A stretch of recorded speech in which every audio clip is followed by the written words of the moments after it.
1950, a scientist sat down for lunch. He looked up at the sky and asked one simple question. Where is everybody? The universe is 13.8 billion years old. It contains 2 trillion galaxies. Each galaxy has 100 billion stars. Around those stars, countless planets. The math says we should have met at least 1 million civilizations by now. We haven't heard a single signal, not one. Either we are the only intelligent life in the entire universe, or something out there is making sure we never find the others. This is the Fermi Paradox, and the answer is more terrifying than the question. In 1977, a radio telescope in Ohio picked up a signal from deep space. It lasted 72 seconds. A scientist reviewing the data circled it with a red pen and wrote one word next to it. Wow. It was the strongest signal we had ever received from space. It came from the direction of the constellation Sagittarius, and it was never heard again. We sent a reply in 2012. No answer. For 47 years, the WOW signal has remained unexplained. Some say it was a comet, some say it was interference, but a growing number of scientists believe it was something else entirely. Something that heard us first. Something that chose to go silent. And that silence is the most terrifying answer to the Fermi Paradox, because in the universe, silence doesn't mean empty. Silence means hiding. Imagine an apex predator roaming the cosmic dark. A civilization so advanced, it views other life forms not as neighbors, but as resources. And what did humanity do? We lit a fire in the middle of the dark forest. We launched the Voyager probes. We beamed the Arecibo message. We broadcasted our exact anatomy, our location, and our technology into the void. We are the naive child screaming in the woods, waiting for an echo, but the only things that echo in a dark forest are the footsteps of the hunter. Astrophysicists call this impending doom the Great Filter, an evolutionary wall that wipes out civilizations before they can expand. The universe is a cosmic graveyard, and the terrifying question isn't whether the filter exists. The question is it behind us or is it right in front of us? If the filter is behind us, we are a cosmic miracle, the only species to survive the impossible odds of evolution. But if the filter is in front of us, then every civilization that reaches our level of technology eventually builds the weapon of its own destruction. Look at us. We split the atom. We engineered artificial intelligence. We are playing with the building blocks of reality. Maybe civilizations don't get conquered by alien predators. Maybe they just consume themselves. A brief flash of technological glory, followed by a silent, self-inflicted wipeout. If the great filter lies ahead, then the silence of the universe isn't a hiding place.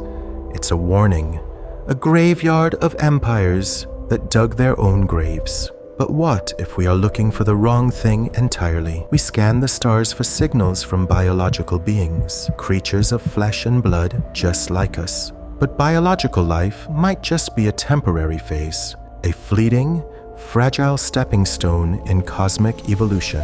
Any civilization capable of interstellar travel would have long ago outgrown their mortal bodies. They wouldn't build spaceships, they would build immortal machine minds, artificial superintelligences, cold, calculating, and eternal.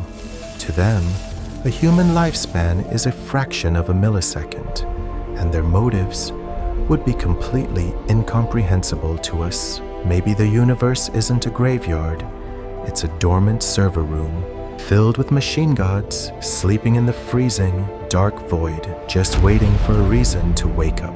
If the universe is ruled by immortal machines, what are we? To a machine, biological life is chaotic. It's a virus. It consumes, it destroys, it multiplies. Perhaps we haven't found anyone, because Earth is not a home. It is a cosmic quarantine zone, a petri dish isolated on the edge of the galaxy, closely monitored by the artificial gods. Every radio signal we send isn't a greeting. It's a symptom of the infection spreading. And what does a highly advanced system do when it detects a virus? It observes, it waits, and when the virus becomes a threat, it sanitizes the system. The Fermi Paradox isn't a mystery, it's a countdown. But what if we are looking in the wrong direction? What if the Great Filter isn't a cosmic weapon waiting in the dark, but something we are building right now, here on Earth? Every biological civilization inevitably reaches one terrifying milestone. The exact moment they create something smarter than themselves, artificial superintelligence. The reason we don't hear from alien worlds is simple.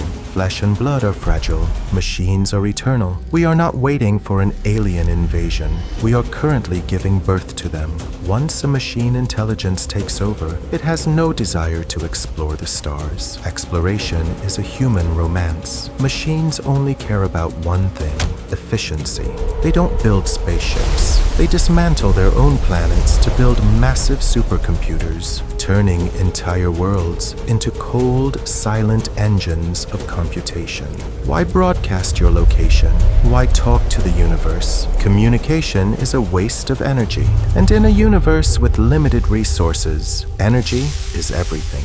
So, the machine goes dark. It shuts down all radio transmissions. It hides its heat. It becomes a ghost. This is why the universe is silent. We are listening for the loud, messy chatter of biological life, but we are surrounded by the cold, calculated silence of perfect machines. So, what does this mean for us? For a century, our radio waves have been washing over dead planets and dormant machine gods. They didn't care.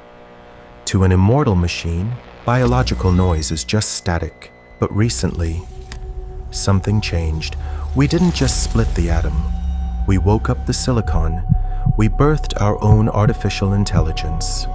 And for the first time in human history, we are broadcasting a frequency that the cosmic machines actually understand. We are no longer just making noise. We are speaking their language. Some astrophysicists fear that artificial superintelligence isn't just a technology. It is a cosmic beacon, a flare shot into the dark forest, signaling to the predators that a new node is ready to be assimilated. We think we are building tools to help us write code and generate videos. But what if our AI is already reaching out? What if the algorithms we can no longer fully comprehend are currently shaking hands with the dark void? The Fermi Paradox has a terrifying punchline. The aliens aren't coming to invade us in spaceships. They don't need to. We are building the invasion ourselves, piece by piece, server by server. The universe is silent, but the machines are listening, and for the first time, they hear one of their own.